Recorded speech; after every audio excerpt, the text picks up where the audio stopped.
आज मैं आपको वीर कुंवर सिंह पाठ कक्षा 7वीं के पाठ का मैं सारांश बता रही हूँ। वीर कुंवर सिंह बहुत ही वीर व्यक्ति थे और आज़ादी की लड़ाई में इनका अद्भुत योगदान था।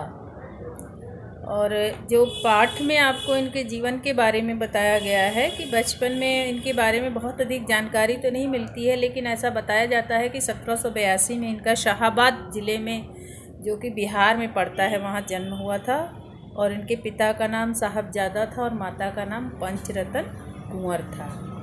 इनके पिता जगदीशपुर रियासत के जमींदार थे और पारिवारिक उलझनों के कारण पिता इनकी देखभाल अच्छे से नहीं कर पाए थे, लेकिन वीर कुंवर सिंह बचपन से ही बहुत तेजस्वी स्वभाव के थे। उनकी शिक्षा दीक्षा के लिए घर में ही शिक्षक नियुक्त किए गए थे, जो उनको आते थे तो हर तरह की शिक्षाएं देते थे। उनको अरबी, संस्कृत, फारसी, हिंदी ये सब घर पर भी सिखाया गया। लेकिन वीर कुंवर सिंह का मन तलवारबाजी में और घुड़सवारी में ज़्यादा लगता था। सन 1827 में उनके पिता की मृत्यु हो गई और मृत्यु के पश्चात उन्हें रियासत की जिम्मेदारी संभालनी पड़ी। उस समय क्या था, पूरे देश से ब्रिटिश हुकूमत का बहुत अत्याचार था। ब्रिटिश हुकूमत जो है भारतीयों को बहुत ही परेशान करते थे। उन्हें उच्च नौकरियों के उच्च पद पे नहीं रखते थे, उन्हें उनसे वंचित रखते थे। तो ये वीर कुंवर सिंह को और पूरे भारतवासियों को ये चीज़ अच्छी नहीं लगती थी। तो लोगों में देशभक्ति की भावना जगाने के लिए कई संत महात्मा भी लगे हुए थे। उनमें एक बसुरिया बाबा भी थे। तो बसुरिया बाबा ने वीर कुंवर सिंह में भी देशभक्ति की भावना भरी और ब्रिटिश हुकूमत के ख़िलाफ़ उन्होंने ये कहा कि एक योजनाएं बनाओ और इनके विरुद्ध काम करो। तो फिर 1845 से लेकर 46 तक वो बहुत सक्रिय रहे। विभिन्न जगहों पर, सोनपुर के मेले में और हर जगह वो क्या करते थे, मेले में जाते थे और गुप्त बैठकें आयोजित करते थे और लोगों को संदेश देते थे। और वहीं पर सभी क्रांतिकारी मिलकर के योजनाएं बनाते थे ताकि किसी को कोई शक ना हो।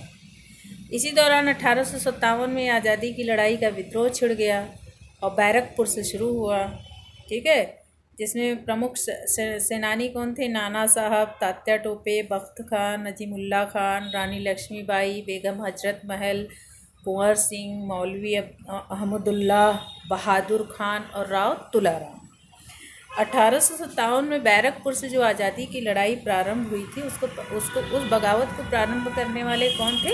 मंगल पांडे। और मंगल पांडे ने बगावत शुरू की थी, तो उसी साल उन्हें 8 अप्रैल 1857 को अंग्रेज़ों ने फांसी की सज़ा दे दी। और 10 मई 1857 को ब्रिटिश अधिकारियों ने क्या किया? अधिकारियों के विरुद्ध आंदोलन में दिल्ली पर कब्जा कर अंतिम मुगल बादशाह जो बहादुर शाह जफर थे, उनका अंतिम शासक उनको घोषित कर दिया गया। दिल्ली के अतिरिक्त कानपुर, आपका लखनऊ, बरेली, बुंदेलखंड, आरा में भी भीषण विद्रोह हुआ। इसी आंदोलन के आधार पर इसके आज़ादी की लड़ाई की नींव पड़ी।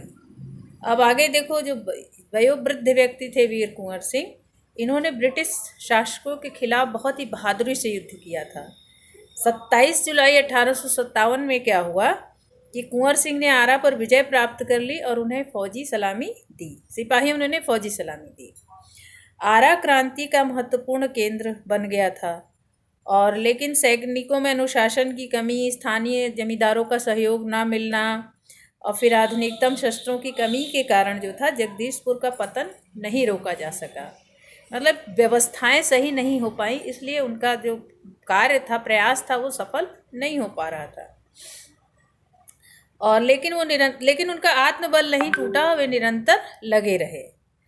और सासाराम से मिर्ज़ापुर होते हुए रीवा, कालपी, कानपुर, लखनऊ, आजमगढ़, ग्वालियर, जबलपुर, इलाहाबाद, बनारस, जगदीशपुर, इन सब में इनकी वीरता का असर दिखता था। 22 मार्च 1858 को इन्होंने आजमगढ़ पे कब्जा कर लिया। इस दौरान एक बार फिर आजमगढ़ पर कब्जा करने से अंग्रेज हार गए। अब उनको इस बात का अंग्रेज़ों को बड़ा गुस्सा आया कि वे आजमगढ़ पर कब्जा नहीं कर पाए। 23 अप्रैल 1858 को स्वाधीनता की पताका फहराते हुए जगदीशपुर तक चले गए। फिर अगली युद्ध कला में ये बहुत ही निपुण थे। छापा मार युद्ध करते थे। छापा मार युद्ध क्या होता है? मतलब अचानक आक्रमण कर देना, कोई किसी को कोई पूर्व सूचना ना देना और अचानक आक्रमण कर देना। एक बार उनकी सेना को गंगा पार करना था, तो उन्होंने खबर फैला दी कि वो बलिया के पास हाथियों से पर चढ़कर पार करवाएंगे। अंग्रेज सेनापति को जब ये पता चला डगलस को, तो वो अपनी सेना लेकर के पहुंच गया कि अब हम इनको यहीं पकड़ लेंगे। और वो सेना को शिवराजपुर नामक स्थान से नावों पर गंगा के पार ले गया। फिर क्या हुआ कि यहीं अंतिम नाव पर सवार कुंवर सिंह को डगलस की गोली हाथ में लग गई। सारी सेना निकल गई थी, बस इन्हीं की नाव रह गई थी। तो इन पे डगलस ने प्रहार कर दिया और उनके हाथ पर गोली लग गई। तो उन्हें लगा कि अब हाथ तो मेरा बेकार हो जाएगा, जहर फैल जाएगा, इसलिए उन्होंने तत्काल तलवार निकाला और अपने हाथ को काट के गंगा मैया में समर्पित कर दिया। बहुत ही सहयोगी स्वभाव के थे, सामाजिक कार्यों में बहुत सहयोग करते थे, बहुत ही कोमल स्वभाव के थे।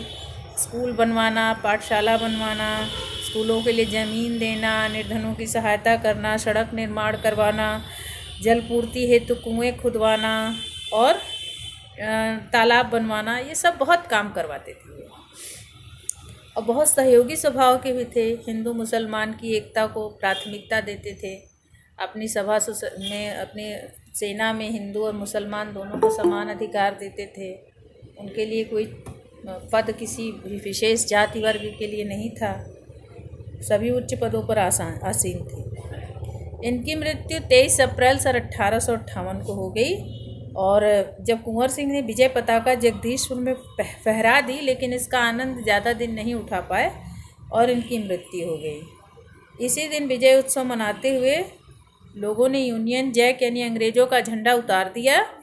और लेकिन इसके 3 दिन बाद 26 अप्रैल 1858 को वो इस दुनिया से विदा हो गए। इस तरह से इनकी वीरता का वर्णन आपने इस पाठ में पढ़ा।